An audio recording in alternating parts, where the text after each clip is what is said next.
Hi, I'm Nina McVeigh. And I'm Connie Fanders. Today, Connie, I want to talk about making an art quilt. And I know a lot of people don't consider themselves artists, but I want to show you these two projects that have been done very simply. And I have had classes where many people have done this and been very happy with their results. They're beautiful. So Connie, I'm going to ask you to help me with this today. Oh, I'd love to. I've prepared a piece of fabric and have it sandwiched with batting and backing. And we're just going to take these materials. A lot of these things are things that people already have in their sewing rooms. I'm rather linear, so I like to lay things in lines. Well, but then we're going to have a problem Well, because I like it all over the place. We're going to let you do whatever it is you'd like to do. So, as you laid this down, Connie, that's great. I like it, but I want to show you something else. Instead of taking a piece of fabric and just laying it down, I might take something like this and distort it a little bit and play with it, and it becomes a little bit more interesting. Well, it really does. Oh, wow. And that'll curl. You can do the same thing with that if you want to cut that up. Give me the scissors. You can also, as I said, I'm linear, but you could take yarn and just drizzle it if you wanted to. Isn't that fun? It is.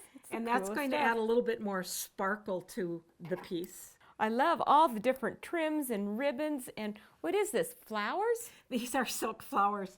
And I might want to add some of those petals. It can help with color.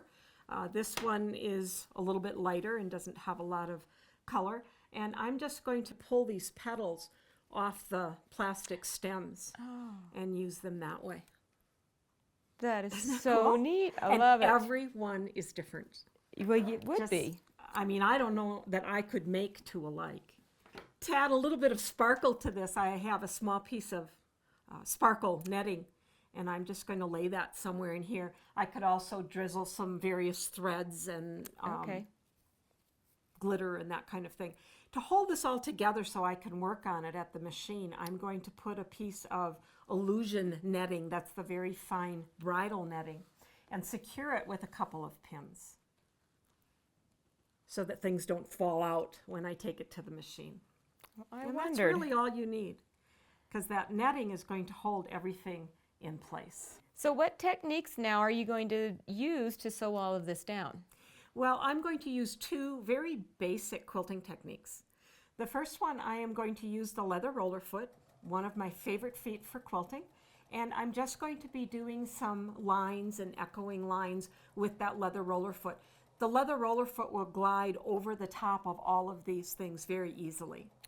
And then to add interest, I'm going to add a second style of quilting, and that's going to be basic free motion quilting done with the Bernina Stitch Regulator. This might lend itself to echoing around a shape, or if I'm feeling a particular pattern, I may decide to do that. But the real key here for a beginner is that stitching is not going to be that visible.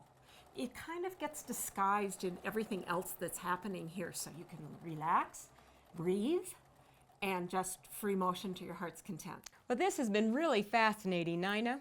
Well, it's really just the base of your project. You can continue with more here, or when you are finished, you can always add extra detail, like the flowers with the beaded centers. Or I've cut little pieces of metal and attached those. I've even cut little pieces off the metal and gotten little coils that I've stitched onto the outside of this. That is so wonderful. I just love it. I hope you love it too. To explore more creative ideas, visit your local Bernina dealer today.